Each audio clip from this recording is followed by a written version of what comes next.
How you doing, guys? Today I am working out in the garage. It's actually kind of warm. It's about 40 degrees, but we are expecting a pretty significant snowstorm here in the next 24 hours or so. So I wanted to get out to the garage and get a couple things done on the little mule because there's a cold snap supposed to follow the snow. And what you're looking at is actually the 416 8-speed transmission. Now, I did kind of refurbish this transmission. I took it all apart, cleaned everything. All the bearings were good, replaced all the seals, resealed the cases with some gray Permatex and new bolts, and torqued everything together.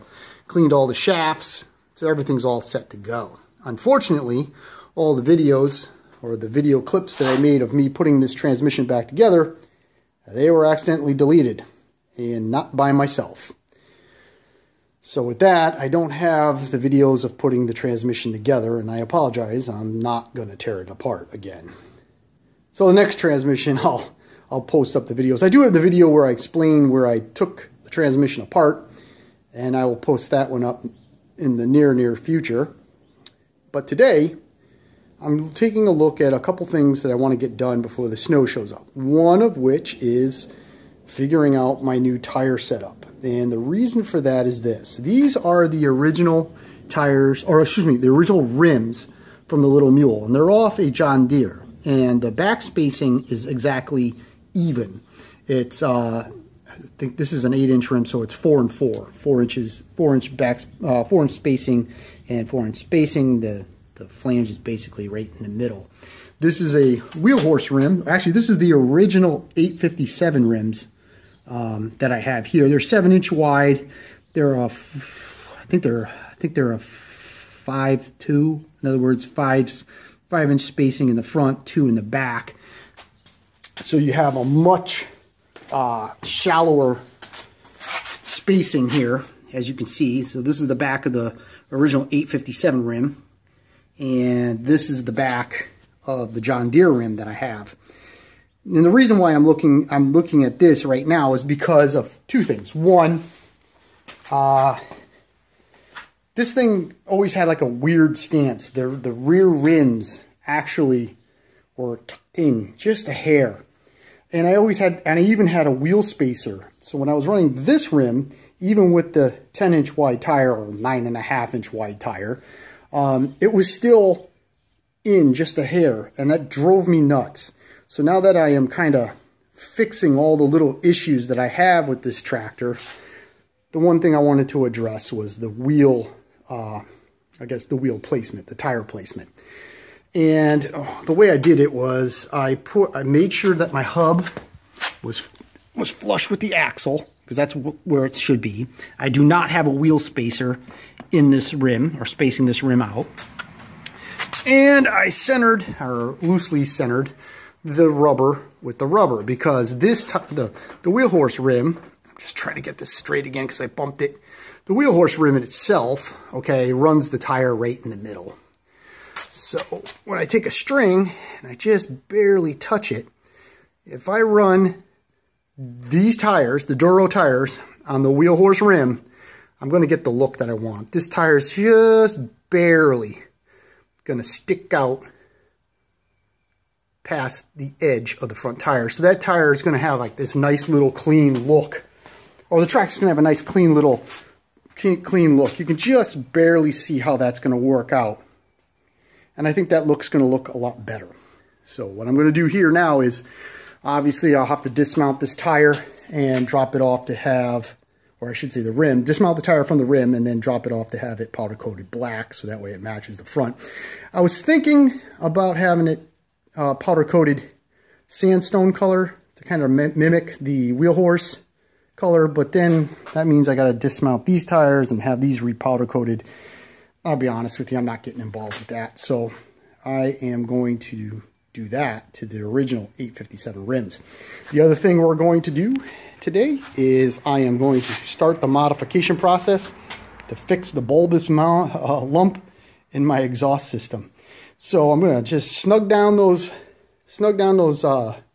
hubs on the rear axles just to hold them in place. And then I'm going to go get a set of 612 tires, throw it on there so that way I can just wheel this tractor in and out of the garage easily we'll get it outside, and then we'll take a look at what we're going to do with this exhaust.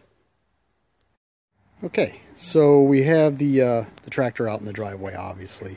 And as you can see, there's this really weird lump in the exhaust pipe, which always drove me nuts. So we're going to fix that today, or we're going to attempt to fix it. I got this new Kohler 90-degree bend. I'm going to graft it right in here. I have one right here up to about this point, and then there's this weird conduit pipe because I didn't expect the need. I didn't expect that I had to kick the pipe over. I was going to go straight down and back originally, but so what I'm going to do is I'm going to cut this off probably right about here. I'm going to cut this off right about there. I'm going to graft this elbow in, but I'm going to do it at such an angle that I can meet up with this pipe in a more straight fashion and get rid of all this. So let me get to, I think I'm going to remove the pipe first, cut this off, put this back on the motor, put the pipe back in the muffler, and then just kind of tack weld this into place. And then I got a piece of straight pipe in the garage, and we'll make up the difference with that. So let me get that cut, and we'll be right back. I got the exhaust off. It was a little bit more difficult than I anticipated. I did have to kind of manhandle it to get it off the engine, and ultimately I had to put it in a vise to get the pipe out of the muffler. I didn't expect it to be quite that difficult, but it is what it is. So as you can see here, I have that bulbous section cut out of the pipe. I have the original transition flange from the cast iron elbow to the exhaust pipe that I made. I'm going to use this over because I am going to use the cast iron elbow on the 16. I had the new elbow, in place. So then it's roughly in the angle that I want. Here's the lower pipe that comes from the muffler. So we're going to have to do a little bit of measuring and a little bit of filing in order to get this thing to fit real nice and straight. You can see how there is a space. I will fill that in with a new piece of pipe. But what I'm going to do now is I'm going to clean up all the ends, get them ready to be tack welded together, because ultimately that is what I'm going to need to do. I'm going to clean this up and tack weld this into place first. Then I'll bring the pipe up, measure the distance I need, and then either tack weld it to this or tack weld it to that, and then make some final adjustments and then tack weld it all together, making sure that it all fits real nice, and then I will send it home.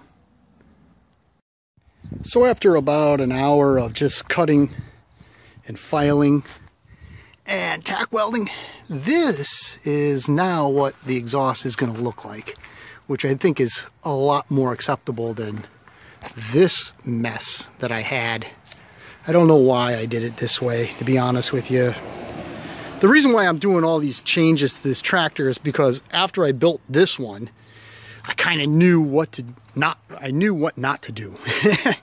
And that's why my 1056 came out a lot smoother and a lot cleaner looking. So once I had that tractor done, this tractor really was starting to bother me in a sense of a couple things, as you know. And one was this exhaust. So once I get this thing all welded together, I'll grind all the welds down nice and smooth so it looks like all one pipe like it used to, or like the 1056 pipe does. And then I'll drop it off to my buddy's place to get recoated, so it'll get ceramic coated. I'll probably have the muffler redone too, because the muffler is in a little bit of tough shape, because this engine here, for some reason, well, I think it's because of all the Permatex or all the sealer I put in it. It leaks oil like a sieve. So we're going to fix that too, but I'm just not going to do that right now, because we're going to finish up this exhaust, make sure it fits all nice and clean, it looks all good, and then we'll be ready to swap oil. I can take this engine off, swap the oil pans onto the 16, and then get the 16 ready to be installed. I'm going to weld up all these joints, grind them all down nice and smooth, and I'll show you what the finished product looks like. So there it is. It's done. Looks a lot better. Not exactly the way I wanted it, but it really did come out nice. The pipe looks fairly straight. I even cleaned up the welds up here on the top, so everything there is done. And when we put the hood in place, I think it looks pretty clean. All right, next, time to take the motor off, swap the oil pans, finish up the 16, drop this stuff off to get recoated, and we're on our way. All right, guys, thanks for watching. Hopefully you found it interesting. Give it a thumbs up if you could, please. And if this is the first time coming to the channel and you like small engines and little wheel horse or tractor projects, please subscribe. Have a great day.